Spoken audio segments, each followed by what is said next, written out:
Hi, everyone. My name's Dave Hartley. I'd like to acknowledge the traditional owners on the land on which we are coming to you from, all around Australia. And obviously, I'd like to pay my respects to elders past, present, and emerging.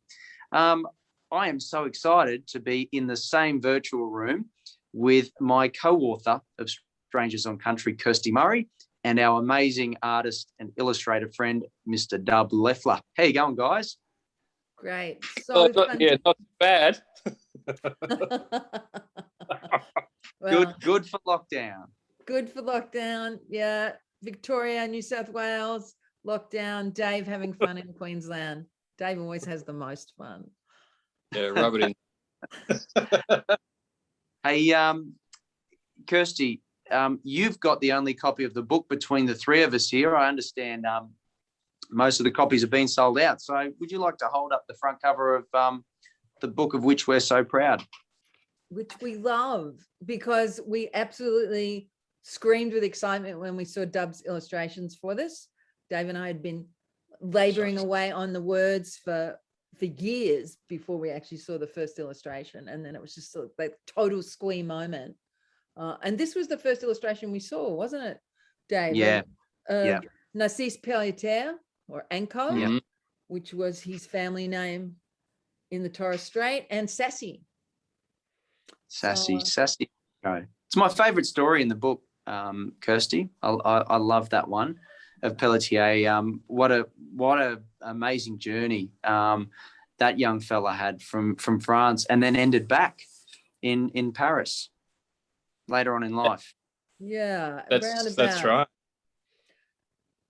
And didn't he disappear after they took him back to France? I heard that he disappeared, and the story continues is that some people think he may have come back to Australia.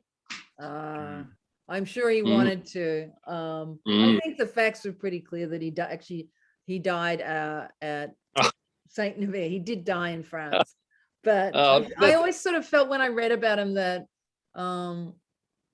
they called him the Sauvage in France, the wild one, because they really couldn't understand that he had a different way of thinking about the world, and which made him really interesting. I mean, he was so passionate about the fact that when they took him away, he said that he felt like he was kidnapped, that he had never actually really wanted to leave.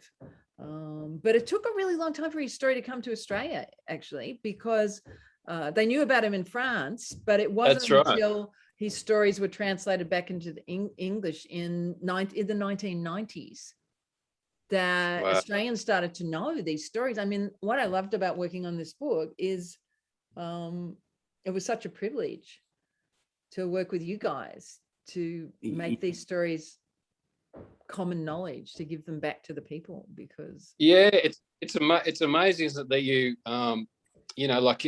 I tell a lot of people when I'm talking about the book that I wish that we knew about those stories, because and they're about us. They're really important, and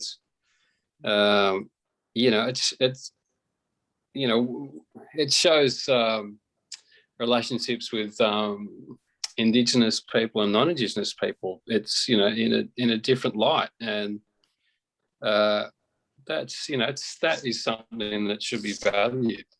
They're amazing stories. I mean, how amazing are those, just the photos of Narcisse? We're so lucky to have those.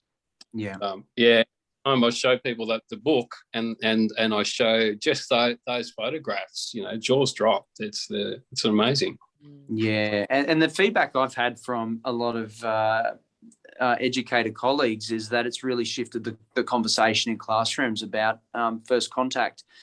The conversation that we probably had when we were kids in classrooms completely different after, reading texts like these, and obviously Dark Emu as well. There's a lot coming onto school bookshelves now, which are certainly changing perspectives in classrooms. I think that's a really good thing.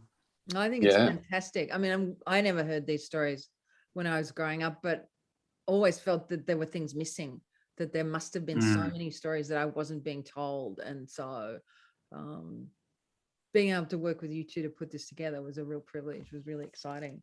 But yeah, Yeah. actually, Dub, I haven't actually told you this. I love this character so much. This is like, oh, Wara is, in some ways, he's the most fictional, because we didn't know what his name was, the young man who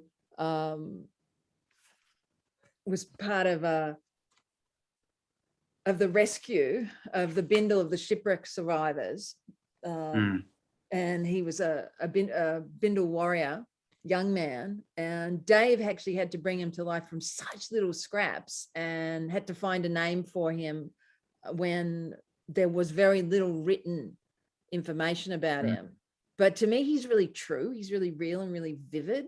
And when I saw the drawing of him, I just thought, wow, what an amazing character. That's a reflection on the writing.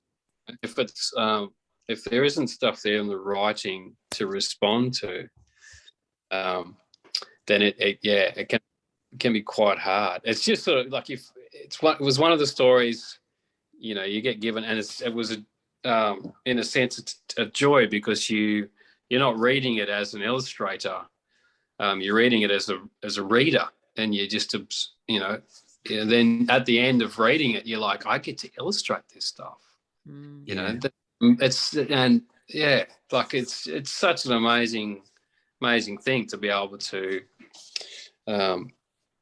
it's an honor, because it's Australian history, and we get to help teach it to other people. It's I think that's the story, Kirsty. Correct me if I'm wrong, but I think it's a really chilling scene at the end. And I think it's Wara that ends up sitting on the fence of that property of the two white farmers. And I think he helps the rest of the clan escape. And I think the analogy is he's sitting on the fence like a magpie.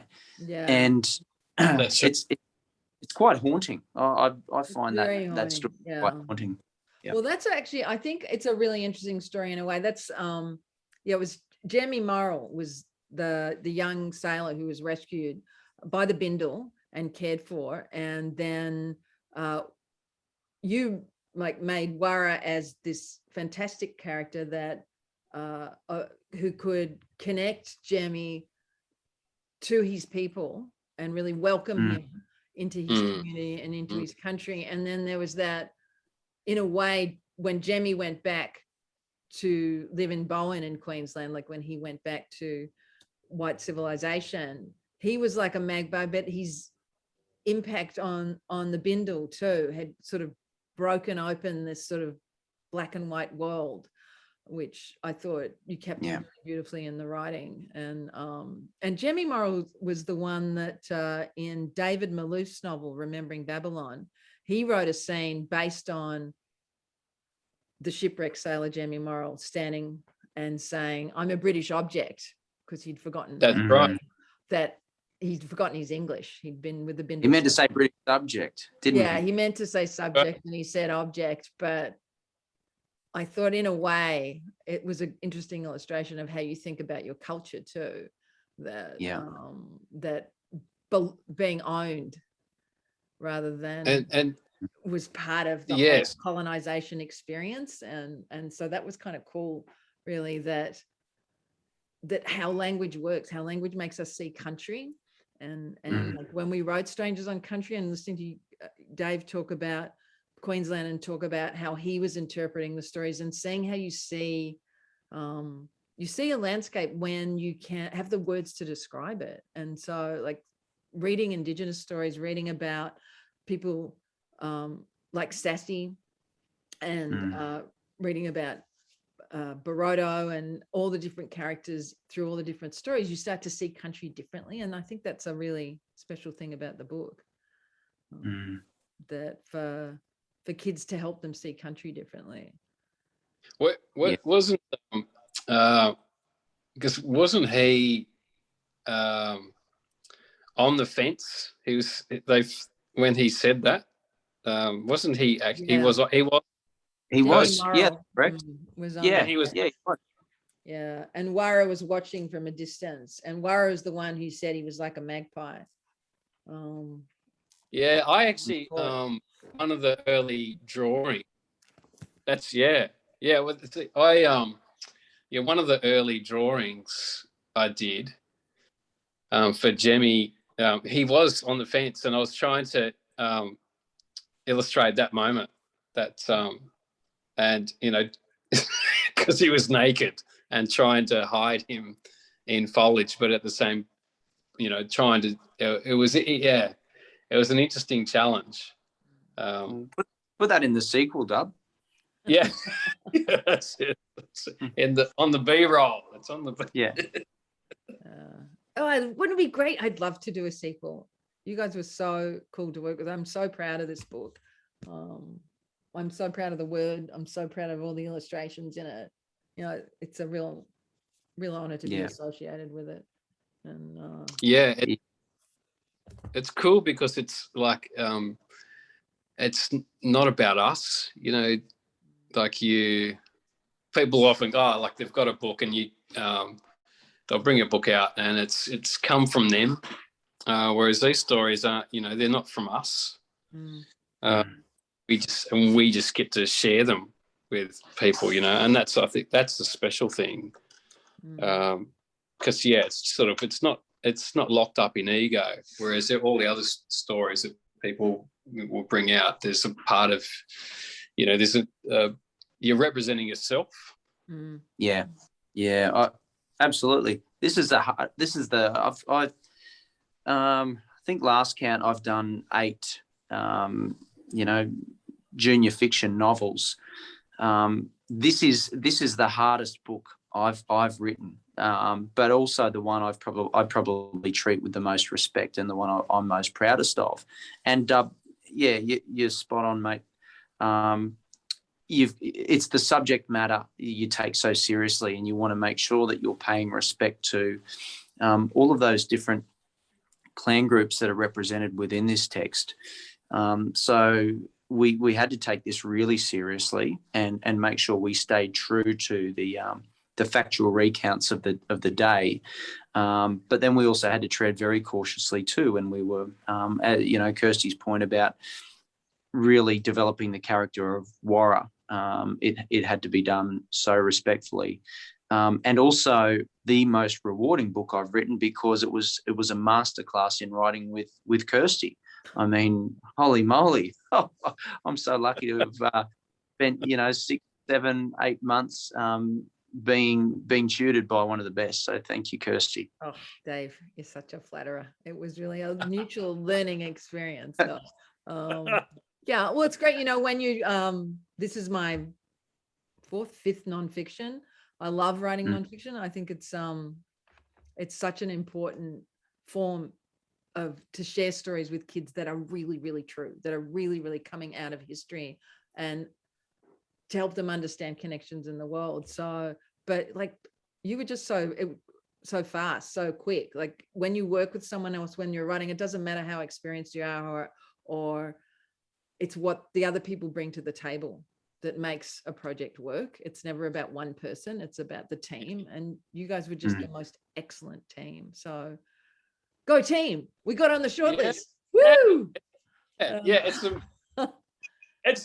such a it's such a weird industry in that regard, because you don't often meet.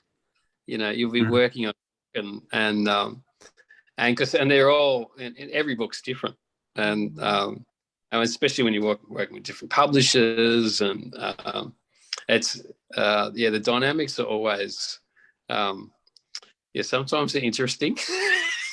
Sometimes they're just so easy. Like it was just I mean, it was a dream working with you guys. Thanks. Because I guess it's like you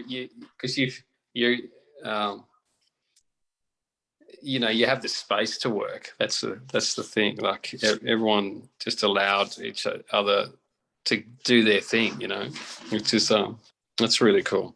That's it was a very cool experience. So really pleased that it's finding love in the world, and going to be lots more copies available next month too with the reprint. But yeah. Do we get a medal? Do we get a medal on the book for shortlisting, Kirsty? Who can say? We'll find Yeah. Well, I out didn't soon. know. I didn't know if it was shortlisted, if it got a medal, because I always, as a kid, I always loved yeah. picking those books off the shelf that had a shiny sticker on them. So fingers crossed. Yeah, I think this new reprint that's coming out in next month will have shiny stickers on it. Fingers crossed for the shortlist, for saying being on the shortlist. Yes. So Yeah. Yeah. exciting days, team. Exciting days.